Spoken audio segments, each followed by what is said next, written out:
The Honorable Swart. No, thank you, House Chair.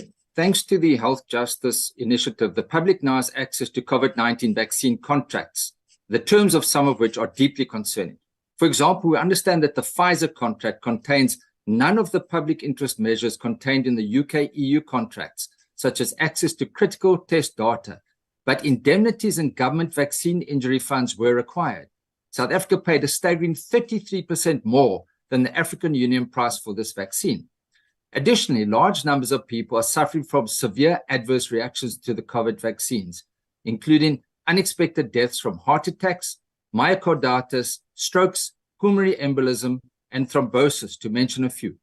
Now that the contracts are public, will the Honourable Deputy Minister ensure transparency and accountability over the 14 billion rand spent, and particularly on the contractual terms and conditions?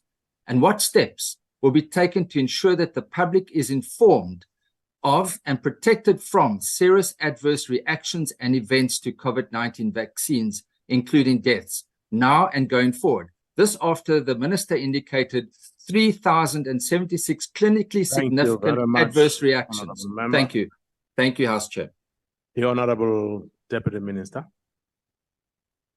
Thank you very much, Chairperson. Time allowing, I'll pick and choose from the various questions that he posed in this platform, but maybe leaning on the one of serious adverse events. The starting point is that when you give any drug having been passed by an authority that is authorized to look into the safety and the efficacy of the drug, there will be adverse events and the side effects of that type of a drug, because everybody will be experiencing that medication for the first time.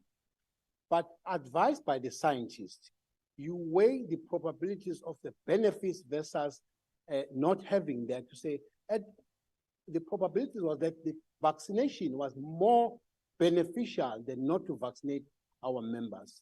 And there has been a very clear plan that for anyone who actually gets a serious adverse event, not only just for COVID-19 vaccination, for any other medication that you are getting, either for the first time or as a recurrence, you need to actually contact your medical team, and they look after that. And they actually, so all those who have actually had serious adverse events have been taken through the processes, and that is being actually looked into, and we could finish the report of how far that has happened, how many of record now. I would not have that data of how many of our citizens did experience serious adverse events and what actually processes were taken through that. But all that is actually being taken care of. Thank you very much. Thank you very much, Honourable Deputy Minister.